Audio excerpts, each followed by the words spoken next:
चलिए, तो आज का ये सेशन है रिक्वायरमेंट गैदरिंग के बारे में। रिक्वायरमेंट गैदरिंग या फिर रिक्वायरमेंट एनालिसिस, ये बहुत ही इंपॉर्टेंट एक फेज होता है प्रोजेक्ट के अंदर। प्रोजेक्ट डेवलप अगर करना है आपको, तो एक रिक्वायरमेंट एनालिसिस करके होता है।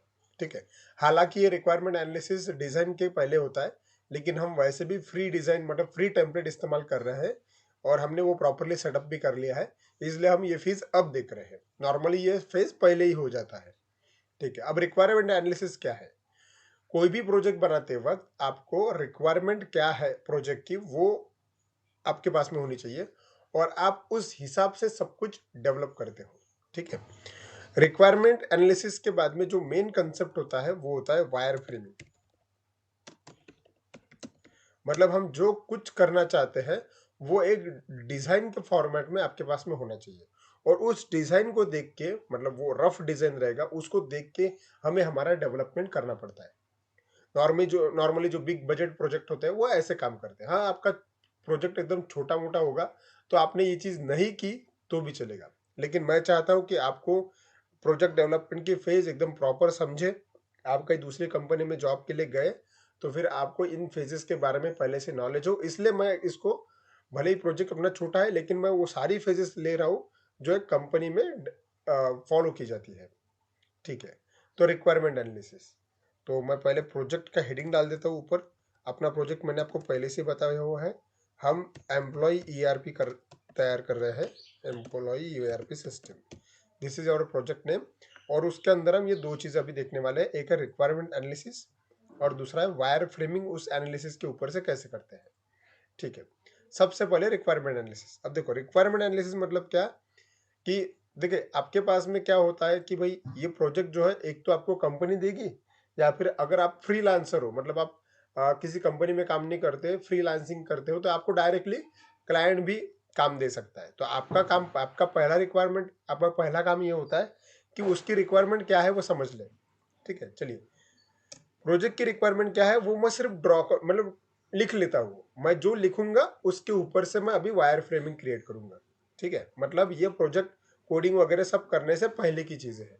चलिए, सबसे पहला क्या होना चाहिए, आपके पास में होम पेज, मतलब आपके पास में होम पेज होना चाहिए, मतलब आपके पास में यूआई होना चाहिए। दूसरा, उसके अंदर अलग अलग ऑप्शंस होने चाहिए, जैसे कि मान लीजिए अलग अलग पेजेस होने चाहिए। उदाहरण के तौर पे चलिए, अबाउट अस का पेज हो गया, उसके बाद में सपोज एक एडमिन लॉगिन का पेज हो गया, मतलब एडमिन लॉगिन कर पाए, और उसके बाद में कॉन्टैक्ट का पेज हो गया।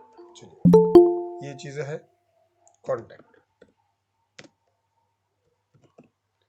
ठीक है, इतनी 4 पेजेस होना जरूरी है। मान लीजिए कि ये 4 पेजेस आपने बना भी लिए। अब क्या होना चाहिए, जो मेन पार्ट है एडमिन लॉगिन, उसके अंदर, मतलब जब एडमिन लॉगिन हो जाए तब उसके अंदर कुछ होना चाहिए। तो उसके अंदर क्या होना चाहिए वो लिख लेते हैं। जब एडमिन लॉगिन हो जाए तो लॉगिन करने के बाद वो अपनी यूजर नेम पासवर्ड डालेगा, लॉगिन हो जाएगा। लॉगिन होने के बाद क्या करना है, ये प्रोजेक्ट हम एडमिन को देने वाले हैं। ठीक है, एडमिन क्या कर सकता है, अपने कंपनी में जो कुछ भी एम्प्लॉयज है उनकी इंफॉर्मेशन उसके अंदर मेंटेन रहनी चाहिए उस सॉफ्टवेयर के अंदर। अब ये करने के लिए उसको अलग अलग ऑप्शंस देने पड़ेंगे आपको। जैसे कि सबसे पहले मान लीजिए कि आपको एडमिन लॉगिन होते बराबर जो सबसे पहला ऑप्शन होना चाहिए वो होना चाहिए सपोज उसका बाय डिफॉल्ट पेज या फिर होम पेज। ठीक है, तो पहला ऑप्शन है होम। दूसरा, चलिए, दूसरा ऑप्शन क्या होना चाहिए, एडमिन अपने एम्प्लॉयज को ऐड कर पाए। इसका मतलब सिंपल बात है, ऐड एम्प्लॉय। तीसरा और क्या होना चाहिए, अगर एम्प्लॉय को ऐड किया तो एम्प्लॉय दिखने भी चाहिए, इसका मतलब शो एम्प्लॉय। ठीक है, एम्प्लॉय दिख रहे हैं, लेकिन कई बार क्या होता है, मान लीजिए एम्प्लॉय 10-12 हज़ार एम्प्लॉय है। ठीक है, और एक आधे एम्प्लॉय की इंफॉर्मेशन एडिट करनी है या फिर उसको सर्च करना है, बराबर, तो हम सर्च भी कर पाए, मतलब सर्च एम्प्लॉय। ठीक है, अब सर्चिंग करते वक्त भी अलग अलग ऑप्शंस हो सकते हैं, जैसे कि search by name, search by salary, search by suppose designation वगैरह वगैरह, बहुत सारे ऑप्शन हैं, वो हम बाद में देखेंगे। और क्या होना चाहिए, चलिए, अगर हम एम्प्लॉय को ऐड कर सकते हैं तो कभी कभी क्या होता है कि एम्प्लॉय की डिटेल्स अगर गलत हुई गई तो हम उसको एडिट भी कर पाए, मतलब एडिट एम्प्लॉय। और हम अगर हो सकता है कोई एम्प्लॉय छोड़ के चला गया कंपनी तो उसको डिलीट भी कर पाए, मतलब उसका रिकॉर्ड डिलीट भी होना चाहिए। ये सब कुछ होने के बाद आखिर का एक फेज डालते हैं, मतलब ये एक नॉर्मल चीज है जो मुझे चाहिए प्रोजेक्ट के अंदर। और लास्ट फेज चाहिए, ये सब कुछ करने के बाद अगर काम पूरा हो गया तो एक लॉग आउट करके ऑप्शन चाहिए। That's it. तो मैंने प्रोजेक्ट को ज्यादा कॉम्प्लेक्स ना करते हुए एकदम सिंपल प्रोजेक्ट, मतलब क्योंकि ये मिनी प्रोजेक्ट है, ठीक है, इसके हिसाब से मैंने एक रिक्वायरमेंट गैदर किया कि मुझे होम पेज चाहिए, अबाउट उसका पेज चाहिए, एक लॉगिन पैनल चाहिए, और लॉगिन पैनल के अंदर इतनी चीजें होनी चाहिए, ठीक है। ओके, तो ये जो ड्रॉ किया, ये जो लिखा मैंने, इसको बोलते हैं रिक्वायरमेंट एनालिसिस। मतलब कंपनी में जब हम कई क्लाइंट मीटिंग में जाते हैं या फिर कोई भी क्लाइंट से मिलते हैं, तब क्लाइंट जो बता रहा है हमें, वो हम एक पेज पे या फिर कहीं तो भी फाइल में नोट डाउन कर लेते हैं। और जब कोटेशन बनाना पड़ता है तब कोटेशन में हम ये सारी चीजें मेंशन करते हैं कि हम इतनी इतनी सारी चीजें हम कर रहे हैं, उसके हिसाब से फिर कॉस्ट देती है कंपनी। एनीवे, तो अभी फिलहाल के लिए हमारे प्रोजेक्ट के अंदर इतनी सारी रिक्वायरमेंट है और ये हमने किया, ठीक है। अब ये जो रिक्वायरमेंट ली, इस रिक्वायरमेंट के ऊपर से जो नेक्स्ट फेज होता है वो होता है वायर फ्रेमिंग। वायर फ्रेमिंग इसलिए होता है क्योंकि फ्लो कहाँ से कहाँ जाना चाहिए, कहाँ पे क्लिक करने के बाद में कौन सा पेज ओपन होना चाहिए, ये सारी चीजें आपको समझना जरूरी है, तब जाके आप डेवलप कर पाओगे। इसलिए वायर फ्रेमिंग बहुत जरूरी है। वायर फ्रेमिंग को ही हम बोल सकते हैं, आप लोगों ने शायद एक वर्ड सुना होगा, डेटा फ्लो डायग्राम या फिर आर्किटेक्चर डायग्राम। अब डेटा फ्लो डायग्राम वगैरह कैसे बनाना है, इसका वीडियो मैं ऑलरेडी बना चुका हूँ, मैं आपको शेयर कर दूंगा, डिस्क्रिप्शन में भी मिल जाएगा वो। अब यहाँ से आगे करते हैं हम काम। यहाँ से आगे मुझे ये काम करना है कि मैंने प्रोजेक्ट में रिक्वायरमेंट क्या है ये तो मैंने कर लिया है कि मुझे इतनी सारी चीजें हमारे प्रोजेक्ट के अंदर करनी है। हाँ, मैंने जितनी लिखे उतनी ही है ऐसी बात नहीं है, हम उसके अंदर कोई भी मॉड्यूल कम ज्यादा कर सकते हैं। तो बहुत ही इंपॉर्टेंट एक क्वेश्चन होता है कि कभी कभी क्या होता है कि आपके प्रोजेक्ट में कितने मॉड्यूल्स है, या फिर आपके प्रोजेक्ट में कौन कौन से मॉड्यूल्स है।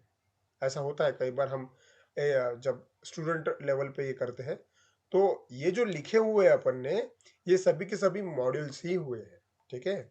This all are the modules. Admin एक मेन मॉड्यूल है, उसके अंदर भी सब मॉड्यूल्स है। तो एटलीस्ट हमको ये बोलते रहना चाहिए कि भाई प्रोजेक्ट में कितने मॉड्यूल्स है और क्या है। प्रोजेक्ट के अंदर जो फैसिलिटीज या फिर प्रोजेक्ट के अंदर जो फंक्शनलिटीज हो रही है, उन सभी चीज को मॉड्यूल्स ही बोलते हैं, ठीक है। अब मैंने मॉड्यूल्स तो बना लिए हैं, लेकिन कौन सा पेज कब आना चाहिए उसका डिजाइन ड्रॉ करना पड़ेगा ना, मतलब वायर फ्रेमिंग करना पड़ेगा। अब वायर फ्रेमिंग करना मतलब डिजाइन ड्रॉ करना, तो ये करने के लिए मैं एकदम बेस्ट आइडिया आपको देता हूँ। यूज कीजिए हमेशा पावर पॉइंट प्रेजेंटेशन, क्योंकि पीपीटी जो है हम सभी लोगों ने बनाया होगा। वैसे डेटा फ्लो डायग्राम्स या फिर इस प्रकार के डायग्राम्स बनाने के लिए अलग अलग प्रकार के टूल्स या फिर वेबसाइट्स इंटरनेट पे अवेलेबल है। लेकिन मैं जो पर्सनल यूज करता हूँ वो मैं पावर पॉइंट यूज करता हूँ, क्योंकि ये किसी भी सिस्टम में बाय डिफॉल्ट अवेलेबल होता है, ठीक है। तो अब मुझे ये जो रिक्वायरमेंट मैंने लिया है, इस रिक्वायरमेंट के हिसाब से मुझे डायग्राम ड्रॉ करनी है। मैं मतलब एक स्ट्रक्चर ड्रॉ करूंगा कि कौन किसको कनेक्टेड है और किसके क्लिक पे कितने पेजेस या फिर कितनी फील्ड्स बनानी है अपने को। तो चलिए करके देखते हैं। सी, मिनिमाइज करता हूं मैं, और मैं यहाँ पे एक पावर पॉइंट प्रेजेंटेशन बना लेता हूँ। तो राइट क्लिक किया मैंने, न्यू, एंड मैं सिलेक्ट करता हूँ एक माइक्रोसॉफ्ट पावर पॉइंट प्रेजेंटेशन। चलो ये आया, इसको मैं नाम देता हूँ मैं प्रोजेक्ट वायर फ्रेम, ठीक है। जस्ट एंटर किया, आपके पास में जो भी वर्जन होगा, कोई भी वर्जन चल जाएगा, कोई प्रॉब्लम नहीं, ठीक है। लगभग सभी लोगों ने पावर पॉइंट में कभी ना कभी काम किया होगा, ठीक है। अब वायर फ्रेमिंग करना है, एक एक स्लाइड बनाते जाते हैं। सबसे पहले क्या है, मुझे मुझे करना क्या है कि मुझे home page, about us, login, मतलब फ्रंट पेज बनाना पड़ेगा वेबसाइट के लिए मेरे, ठीक है। तो आपका डिजाइन कैसा भी हो, आपको क्या है कि फ्रंट फ्रंट पेज बनाना है। तो फ्रंट पेज बनाने के लिए आपको मतलब डिजाइन में जाएंगे हम, यहाँ पे इंसर्ट में, यहाँ पे शेप होता है यहाँ पे, और मैं एक बॉक्स ड्रॉ कर लेता हूँ। मतलब मान लीजिए कि मेरा होम पेज है, ठीक है। और मैं एक काम करता हूँ, यहाँ पे और एक शेप में ऐड कर लेता हूँ कुछ इस प्रकार से, ठीक है। ये एक शेप है और इसको मैं कलर चेंज कर देता हूँ, ठीक है।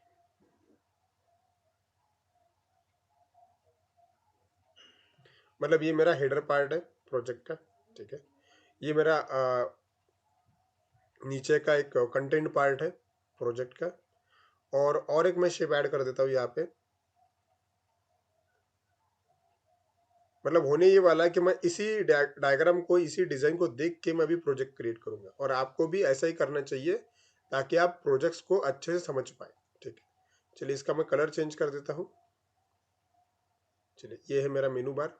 ठीक है, देखिए आपके वायर फ्रेमिंग में कलर कॉम्बिनेशंस अलग हो सकते हैं, और डिजाइन जो आप ओरिजिनल बना रहे हैं उसके स्ट्रक्चर में कलर कॉम्बिनेशन अलग हो सकते हैं। वायर फ्रेमिंग सिर्फ इसी पर्पज के लिए है कि कहाँ पे क्लिक करने के बाद में कौन सा पेज आना चाहिए, ये एक चीज इंडिकेट करने के लिए हमें वायर फ्रेमिंग करना पड़ रहा है, बाकी कुछ नहीं है। ठीक है, ओके। सो यहाँ पे चलिए एक काम करते हैं, ये जो बीच वाला कलर है वो ये भी मैं थोड़ा चेंज कर देता हूँ। ठीक है, सो सिंपल है कि जो ब्लैक कलर में मुझे ऊपर दिख रहा है वो मेरा हेडर पार्ट है। तो यहाँ पे मैं लिखता हूँ, यहाँ पे एडिट करता हूँ कंटेंट, तो ये मेरा हेडर है। तो मैं यहाँ पे लिखूंगा मेरे प्रोजेक्ट का नाम एम्प्लॉय ईआरपी सिस्टम। आप इवन कलर भी बदल सकते हैं, ये आपके ऊपर डिपेंड करता है।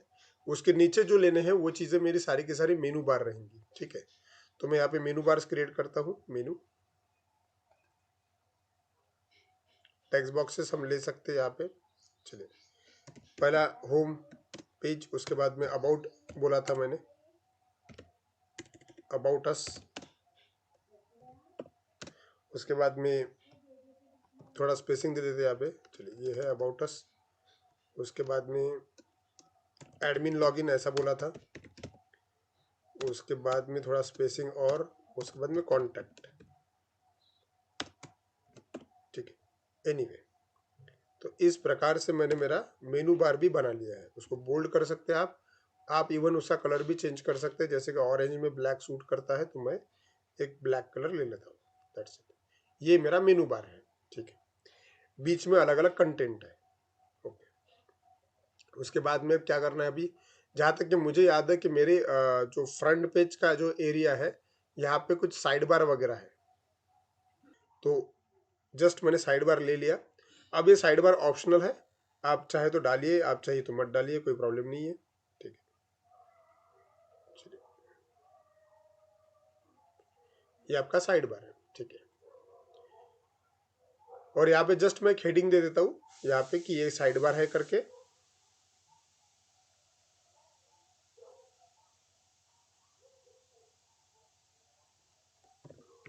साइड बार, ठीक है। आप यहाँ पे अपनी मर्जी से कुछ भी डाल सकते हैं, कोई प्रॉब्लम नहीं। आपको ये डिजाइनिंग स्किल आना चाहिए, आपको पता होना चाहिए ये सारी चीजें। चलिए मैं सिर्फ यहाँ पे ऐसा लिखता हूँ कि ये साइड बार है, और यहाँ पे कुछ ना कुछ कंटेंट आएंगे। ठीक है, मतलब कुछ ना कुछ कंटेंट आएंगे।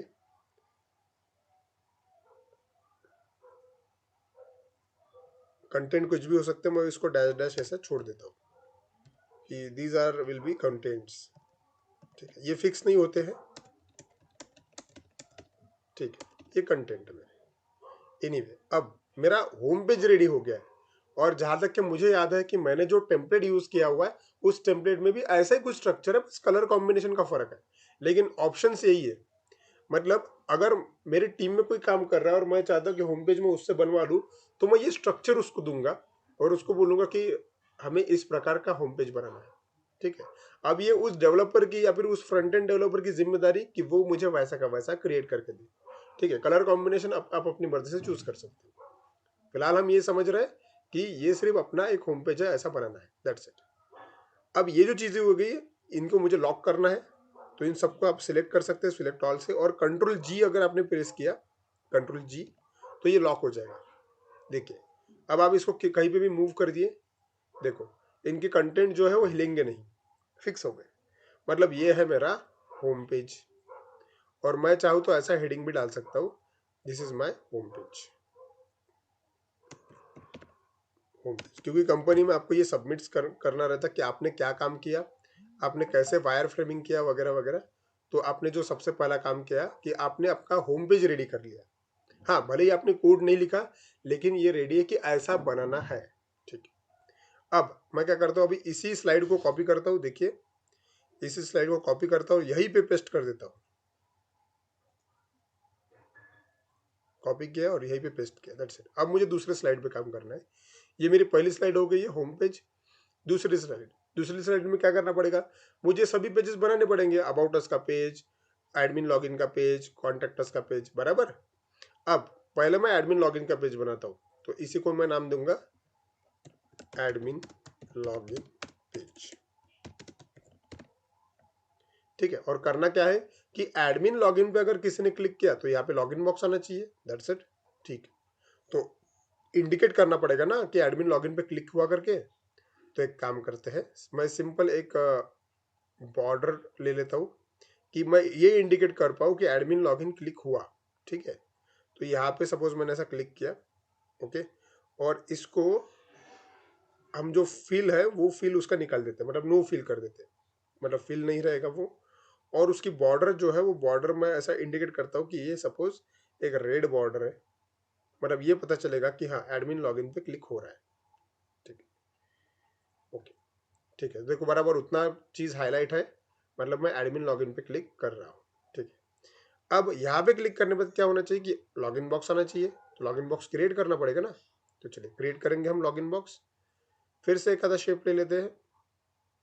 चलिए मान लीजिए कि मैंने इस प्रकार से कुछ शेप लिया और इसके अंदर हमें लॉगिन बॉक्स क्रिएट करना है। सभी को पता है कि लॉगिन बॉक्स में यूजर नेम पासवर्ड होते हैं, मतलब एडमिन जब क्लिक करेगा तो अपने यूजर नेम पासवर्ड तो डालेगा। तो चलिए यूजर नेम पासवर्ड डाल लेते हैं। ओके, तो मैं यहाँ पे लिखता हूँ, मान लीजिए यूजर नेम करके चाहिए मुझे और एक पासवर्ड करके चाहिए। उसका साइज थोड़ा कम कर लेते हैं। आपने ये ध्यान दीजिए कि मैं किस प्रकार से ये कर रहा हूँ क्योंकि ये जो चीज़ है ये डेवलपर को जाने वाली है। ठीक है, और डेवलपर इनको देख के फिर उसका मतलब कोड वगैरह करेगा। तो आप अगर प्रॉपरली रिक्वायरमेंट दोगे तभी वो प्रॉपरली डेवलप कर पाएगा। आपकी रिक्वायरमेंट में ही फॉल्ट है तो उसमें डेवलपर की गलती नहीं है। ठीक है, चलिए मैं एक टेक्स्ट बॉक्स ले लेता हूँ, टेक्स्ट बॉक्स।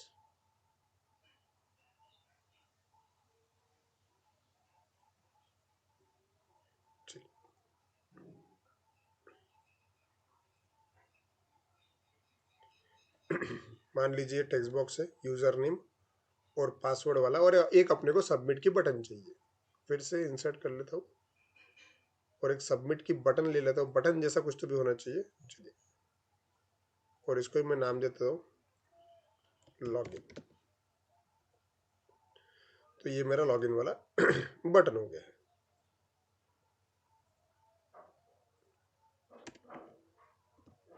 ठीक है, बढ़िया, दिखने के लिए भी अच्छा दिख रहा है। चलिए, मतलब एडमिन लॉगिन पे जब क्लिक करेंगे अपन तो यहाँ पे ऐसा यूजर नेम और पासवर्ड आना चाहिए और लॉगिन बटन पे वो क्लिक करेगा। सो आगे बढ़ते हैं। अब नेक्स्ट पेज क्या रहेगा, ये हो गया सपोज मेरा एडमिन लॉगिन का पेज। ऐसा इमेजिन कीजिए कि अगर वो यूजर नेम पासवर्ड उसने बार बार डाला तो वो अगले वाले पेज पे जंप हो जाएगा, और अगर यूजर नेम पासवर्ड गलत डाला तो यही कई मैसेज बॉक्स दे देंगे अपन कि भाई इनवैलिड यूजर नेम पासवर्ड। चलिए अब यहाँ से आगे बढ़ते हैं। इमेजिन कीजिए कि एडमिन अपना यूजर नेम पासवर्ड बराबर डालता है, और बराबर अगर यूजर नेम पासवर्ड डालता है तो वो क्या करना चाहिए, वो अगले वाले पेज पे लॉग इन होना चाहिए। ठीक है, अब अगले वाले पेज पे जैसे लॉगिन करेगा, मतलब एडमिन लॉगिन होना चाहिए ना, तो एडमिन का डैशबोर्ड आना चाहिए। करेक्ट है, तो चलिए करके देखते हैं अपन। मतलब अभी मैं फिर से वैसा ही पेज क्रिएट करता हूँ। फिर से पहली वाली स्लाइड को कॉपी किया, पेस्ट किया, यहाँ पे नीचे लिया, यहाँ पे, और इस पेज को ही मैं बनाऊंगा अभी admin login page, sorry admin dashboard. मतलब डैशबोर्ड मतलब वो लॉगिन होने के बाद का पार्ट, BOARD, डैशबोर्ड। ठीक है, चलिए अब करना क्या है कि भाई लॉगिन पे क्लिक करने के बाद में डैशबोर्ड पे आया, अब डैशबोर्ड जैसा दिखना भी चाहिए। ओके, तो मैं अब रिक्वायरमेंट में वापस जाता हूँ। अब देखते हैं, देखो रिक्वायरमेंट क्या है कि एडमिन लॉगिन जब हो जाए तब उसको इतने ऑप्शंस दिखने चाहिए, होम, ऐड एम्प्लॉई, है ना, शो एम्प्लॉई, सर्च, एडिट वगैरह वगैरह। ठीक है, तो यही ऑप्शन बनाने हैं। ओके, सो लॉगिन होने के बाद मतलब हेडिंग जो है प्रोजेक्ट का वो तो वैसा का वैसा ही रहेगा, चेंज होने वाला है आपका मेनू बार। तो चलिए मेनू बार में चेंज कर देते हैं। चलो, तो यहीं पे मैं चेंज करता हूँ, क्लिक किया, ये सब हटा दिया मैंने, और मेनू बार जो हमने रिक्वायरमेंट के अंदर लिखा हुआ है उसके हिसाब से बनाते हैं। क्या है रिक्वायरमेंट के अंदर, होम, पहला पेज होम होना चाहिए, ठीक है। उसके बाद में add employ, show employ, search employ, ठीक है। तो मैं वन बाय वन टाइप कर लेता हूँ। ये हो गया सपोज ऐड एम्प्लॉय, उसके बाद में होना चाहिए सपोज शो एम्प्लॉय, फिर सर्च एम्प्लॉय, और क्या है वहां पे देख लेते हैं, एडिट और डिलीट है। चलिए एडिट एम्प्लॉय और एक डिलीट का ऑप्शन रखते हैं, डिलीट। चलिए काम करते हैं, मैं ईएमपी वर्ड निकाल देता हूँ, जगह कम है इसलिए, ठीक है। डिलीट,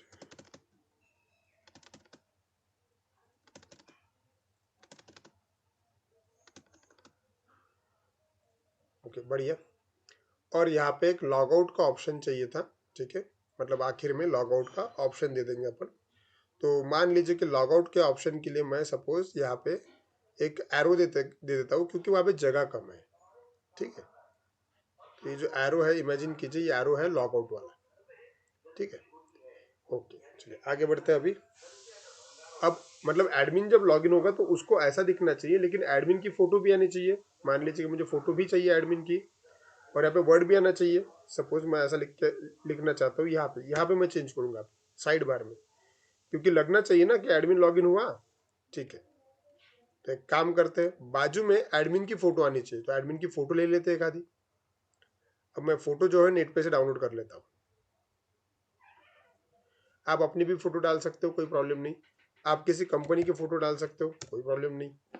चलिए मैं एक काम करता हूँ, मैं टाइप करता हूँ admin icon, icon PNG image, ठीक है। तो इसमें से कोई भी इमेज अपन उठा लेंगे फिलहाल के लिए। चलिए मान लीजिए कि ये वाली जो है, ये बंदा एडमिन है, ठीक है। तो इसको क्या करेंगे, इसको सेव कर लेंगे, अभी इस इमेज को कॉपी कर लेंगे, कॉपी इमेज, अपने पीपीटी में वापस आए और पेस्ट कर दो उसको, मतलब कंट्रोल सी कंट्रोल वी। चलो ये आ गई इमेज, ओके। इसको थोड़ा छोटा कर लेते हैं, बढ़िया। चलिए तो ये हो गया मेरा एडमिन यहाँ पे। आप चाहे तो उसको मतलब एक प्रॉपर गोल ऐसी पीएनजी इमेज भी ले सकते हैं, लेकिन मैं टाइम की कमी के कारण ऐसा कुछ नहीं करते बैठता हूँ, ठीक है। और इसको ये बोलेंगे अपन कि ये एक एडमिन है, ठीक है। तो यहाँ पे लिख के भी आना चाहिए कुछ तो भी, ओके। तो मैं एक लिखता हूँ यहाँ पे वेलकम एडमिन। आप एडमिन किसी स्पेसिफिक बंदे को बनना चाहते हो तो उसका नाम भी आप लिख सकते हो, it's totally depend on you, ठीक है। चलिए तो ये वर्ड मैंने यहाँ पे ऐड कर दिया, वेलकम एडमिन। और उसका साइज थोड़ा कम कर लेते हैं, ठीक है, बढ़िया।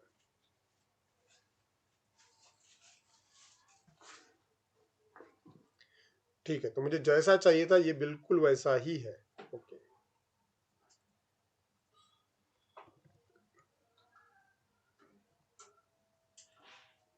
ओके अब सेव किया फिर से।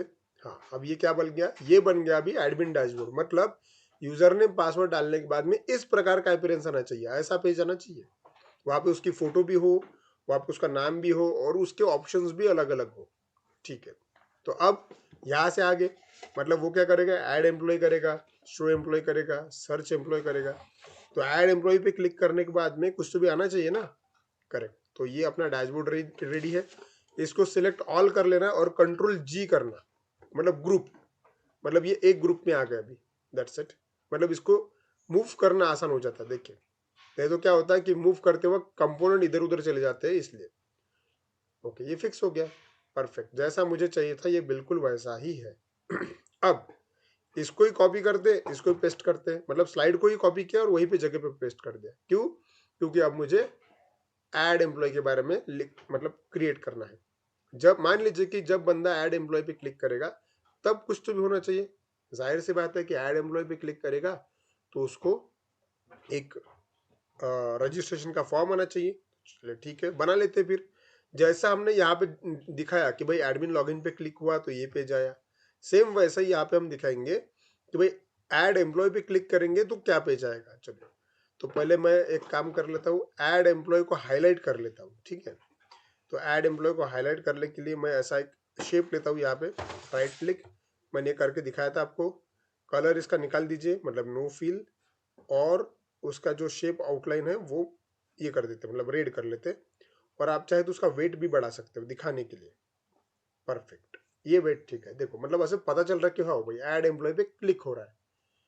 अब जैसे क्लिक करेंगे ऐड एम्प्लॉय पे, क्या होना चाहिए, एक रजिस्ट्रेशन का फॉर्म आना चाहिए और उसमें फील्ड रहेंगी। ठीक है, तो रजिस्ट्रेशन का फॉर्म ले लेते हैं। मान लीजिए फिर से मैं जाता हूँ शेप के अंदर और एक रजिस्ट्रेशन का फॉर्म यहाँ पे ले लेते हैं। ठीक है, और यहाँ पे क्या करेंगे अपन, चलिए रजिस्ट्रेशन का फॉर्म में बना लेते हैं। मान लीजिए कि भाई रजिस्ट्रेशन के फॉर्म में क्या होता है, नेम चाहिए अपने को, उसके बाद में और क्या चाहिए, नेम, उसके बाद में मान लीजिए कि उसका ईमेल आईडी ले लेते हैं, नेम, ईमेल आईडी, एक मोबाइल नंबर ले लेते हैं, मोबाइल नंबर, उसके बाद में एक मान लीजिए कि उसका डेजिग्नेशन ले लेते कि वो कहाँ पे काम कर रहा है, डेजिग्नेशन मतलब कौन से पोस्ट पे काम कर रहा है, उसकी सैलरी कितनी है। ठीक है, ये सारी चीज़ें, और आप इससे भी ज़्यादा चीज़ें कर सकते हैं, मैं टाइम की कमी के कारण इतना ही लेता हूँ। ठीक है, जब हम रियलिटी में बनाएंगे उसको तब हम इसको कम ज़्यादा करते रहेंगे। ठीक है, तो ये हो गया मान लीजिए कि मेरा रजिस्ट्रेशन का फॉर्म। अब ये लगना चाहिए कि रजिस्ट्रेशन का फॉर्म है, तो एक काम करते हैं, फिर से एक हेडिंग दे देते हैं यहाँ पे, और उस हेडिंग पे लिख देते हैं कि ये है ऐड एम्प्लॉय वाला पेज, है ना। तो इसको, इसका कलर बदलना पड़ेगा, नहीं तो वो अच्छा नहीं दिखेगा। तो कलर ले लेते हैं, यही कलर ले लेते हैं, मतलब मैचिंग दिखेगा। और यहाँ पे लिखता हूँ मैं ऐड एम्प्लॉय, ये आपका ऐड एम्प्लॉय वाला पेज है। ठीक है, पेज वर्ड निकाल देता हूँ, चलिए ऐड एम्प्लॉय, और यहाँ पे ठीक है, और name, email ID, mobile number ऐसा लिखा। उसके बाद में क्या लगेगा अपने को, टेक्स्ट बॉक्स, टेक्स्ट बॉक्सेस लगेंगे। तो एक काम करता हूँ, ये टेक्स्ट बॉक्सेस बने हुए थे अपने, इसको ही मैं कॉपी कर देता हूँ और इधर आके पेस्ट कर देता हूँ, दैट्स इट। ओके, तो ये बन गए मेरे टेक्स्ट बॉक्सेस।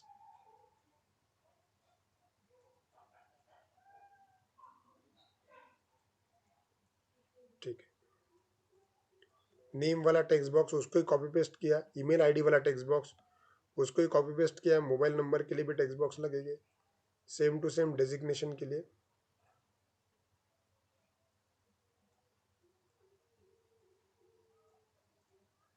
और सेम टू सेम सैलरी के लिए। वैसे अब वो जेंडर वगैरह आपको अगर कुछ डालना है तो आप डाल सकते हो, कोई प्रॉब्लम नहीं।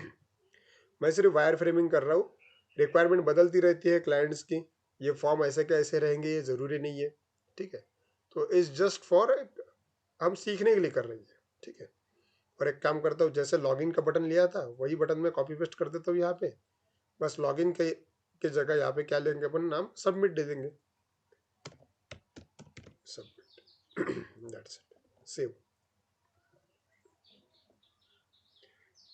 सी, मतलब क्या हुआ है कि जब एडमिन लॉगिन कर जाएगा, एडमिन लॉगिन करने बाद में वो ऐड एम्प्लॉय पे क्लिक करेगा, तो ऐड एम्प्लॉय पे क्लिक करने के बाद ऐसा कुछ तो भी फॉर्म एक्सपेक्टेड है।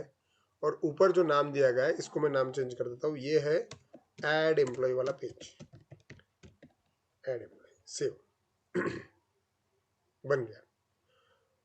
ठीक है, अब मुझे करना ही क्या है, जिस प्रकार से मैंने ऐड एम्प्लॉय बनाया उसी प्रकार से मैं बनाऊंगा show employ, search employ, edit and delete. एक बार इसको मैं स्लाइड्स में भी दिखा देता हूँ, देखिए इसको मैं स्लाइड में करता हूँ। देखिए, मतलब जब रिक्वायरमेंट दिखेगी डेवलपर को, मान लीजिए कि कंपनी के किसी जो एनालिसिस्ट वाला बंदा है, उसने आपको सब कुछ ये वायर फ्रेमिंग करके दे दिया है, अब तुम्हारा काम है इसको समझना, मतलब ये दिया उसने होम पेज। ठीक है, मतलब आपको ध्यान में आना चाहिए कि भाई हाँ, इसमें हेडर पार्ट है, इसमें मेनू है, इसमें एक साइड बार रहेगा। ठीक है, दूसरा स्लाइड क्या है, समझ में ही आ रहा है कि एडमिन लॉगिन पे क्लिक करने के बाद में लॉगिन बॉक्स आना चाहिए, वो यूजर नेम पासवर्ड टाइप करेगा और लॉगिन हो जाएगा। उसके बाद में क्या है, लॉगिन होने के बाद में कौन सा पेज है, एडमिन डैशबोर्ड। तो एडमिन डैशबोर्ड में इतनी सारी चीज़ें हैं, हेडर है यहाँ पे, मेनू बार है, और साइड में एडमिन की फोटो और वेलकम एडमिन, मतलब लगना चाहिए कि एडमिन लॉगिन हुआ, इसलिए ऐसा है। और मेनू बार भी है, add employ, show employ, search employ, edit और डिलीट का ऑप्शन, और एक लॉग आउट का ऑप्शन। अब हो सकता है इस एक एक पेज को बनाना पड़ेगा। मान लीजिए कि ऐड एम्प्लॉय पे क्लिक करना है, तो जैसे ही ऐड एम्प्लॉय पे क्लिक करोगे वैसे आपको क्या मिला, ऐड एम्प्लॉय वाला पेज मिला। ठीक है, जब ये इन्फॉर्मेशन सब फिलअप हो जाएगी, सबमिट बटन पे क्लिक हो जाएगा, तब हो सकता है और एक पेज आए, मतलब रजिस्ट्रेशन सक्सेसफुल वाला, वो पेज दिखाएंगे। हो सकता है कि जिस प्रकार से मैंने अभी ये एक पेज बनाया उसी प्रकार से हम लोगों को बाकी सारे पेज भी बना सकते हैं। जैसे शो एम्प्लॉय पे क्लिक करेगा तो टेबल आ जाएगा एम्प्लॉय का, सभी के सभी एम्प्लॉय दिखने चाहिए। सर्च एम्प्लॉय पे क्लिक करेंगे तो सर्च बाय नेम, या फिर सर्च बाय ईमेल आईडी, या फिर search by salary, search by designation, ये सारी चीजें आ सकती है। एडिट पे क्लिक करेंगे तो सेम फॉर्मेट में हम एडिट कर सकते हैं, और डिलीट पे क्लिक करेंगे तो डिलीट कर सकते हैं। और यहाँ पे जो लॉग आउट ऑप्शन है उसके लिए हम बाहर निकल जाएंगे। तो इस प्रकार से ये जो किया तुम लोगों ने, ये हुआ आपका वायर फ्रेमिंग। मैंने सिर्फ आपको एक टेक्निक बताया कि किस प्रकार से वायर फ्रेमिंग की जाती है। क्लियर? तो ये सब कुछ जो किया, इसके ऊपर से जो टास्क है वो ये है अभी, कि मैंने एक ऐड एम्प्लॉय वाला पेज बना के देखा। इसके आगे का काम आप लोगों को करके देखना है। जैसे कि शो एम्प्लॉय पे क्लिक किया तो शो एम्प्लॉय के हिसाब से क्या टेबल आना चाहिए वो देखिए। सर्च एम्प्लॉय पे क्लिक किया तो उसके हिसाब से क्या पेज आना चाहिए वो आप खुद डिसाइड कीजिए। ऐसा ही एडिट और ऐसे ही डिलीट, क्योंकि जो हम प्रोजेक्ट बनाने जा रहे हैं, हम इसी इमेजेस को देख के, इसी स्ट्रक्चर को देख के फॉलो करके ही हम प्रोजेक्ट बनाएंगे। और कंपनी में भी इवन ऐसा ही होता है कि प्रोजेक्ट्स की रिक्वायरमेंट फिक्स होती है, मतलब रेडी होती है, उसके ऊपर से स्ट्रक्चर्स बनाए जाते हैं, और फिर डेवलपमेंट का काम स्टार्ट होता है। डायरेक्टली ऐसा नहीं कि भाई प्रोजेक्ट आ गया और चलिए भाई पहले दिन से कोडिंग करना चालू, ऐसा नहीं होता। कई सारी मीटिंग्स होती है। इवन हम एक अभी फिलहाल एक प्रोजेक्ट के ऊपर काम कर रहे हैं, 1 महीने से सिर्फ हमारी मीटिंग ही चल रही है कि प्रोजेक्ट के अंदर होना क्या चाहिए। इवन एक लाइन का भी कोड नहीं लिखा है, रोज सिर्फ मीटिंग होती है कि हाँ ये रिक्वायरमेंट है, ये ऐसा ऐसा होना चाहिए। लेकिन उसके ऊपर आगे कुछ भी नहीं होता, क्योंकि जब तक के रिक्वायरमेंट फाइनलाइज नहीं होती कि हाँ हमें ये करना है, तब तक के आगे कोई भी काम नहीं करते। इसीलिए किसी भी प्रोजेक्ट में, कोई भी प्रोजेक्ट करो आप, छोटा हो या फिर बड़ा हो, सबसे इंपॉर्टेंट फेज होता है उसका रिक्वायरमेंट क्या है। रिक्वायरमेंट एनालिसिस आप लोगों ने कैसा किया, कितने मॉड्यूल्स है उसके अंदर, और उसके ऊपर से आपने वायर फ्रेमिंग कैसे किया। क्योंकि जो डेवलपर बंदे हैं वो वायर फ्रेमिंग को देख के डेवलप करेंगे, और इवन आप लोगों को अच्छा वायर फ्रेमिंग करते आना चाहिए। ठीक है। सो टीम, इस प्रकार से हमने आज इस सेशन में एक रिक्वायरमेंट एनालिसिस कैसे करते हैं उसका डेमो देखा। अगर मैं, ये प्रोजेक्ट तो छोटा है, छोटे प्रोजेक्ट में इस प्रकार से रिक्वायरमेंट होते हैं, तो same to same requirement gathering बड़े प्रोजेक्ट के लिए भी होती है, बस उसमें मॉडल ज्यादा होते हैं, दैट्स इट। और जो रिक्वायरमेंट गैदरिंग हमने किया उसके, उसको देख के हमने वायर फ्रेमिंग किया। तो ये जो टेक्निक्स है, ये हमने एक वायर फ्रेमिंग करके देखा कि भाई कैसा फ्लो है। और ये फ्लो ऐसा ही रहेगा, ऐसा फिक्स नहीं होता। रिक्वायरमेंट अगर बदल गई तो ऑप्शन बदल जाएंगे, ऑप्शन बदल गए तो फिर डिजाइन बदल जाएगा। ये डिजाइन कुछ भी हो सकता है। मेन चीज ये है कि हम इस डिजाइन को देख के समझ पा रहे हैं कि प्रोजेक्ट में क्या क्या होने वाला है। यही इंपॉर्टेंट चीज है यहाँ पे। ठीक है, तो आप सबको मैं होमवर्क भी दे सकता हूँ। चलिए, होमवर्क आपके लिए ये है कि show employ, search employ, edit, delete, ये पेज आप लोग खुद बना के देखिए। ठीक है, चलिए, आपको इसका फायदा होगा। तो इस सेशन में मैं यहाँ पे रुक जाता हूँ। आज के लिए इतना ही। आई होप आपको ये सेशन अच्छा लगा होगा। अच्छा लगा, आप प्रैक्टिस कीजिए। कोई भी अगर दिक्कत आती है तो मुझे डिस्क्रिप्शन या फिर कमेंट बॉक्स में आप पूछ सकते हो। I will try to reply it as soon as possible. ठीक है, so that's it for today. Have a great day. Thank you.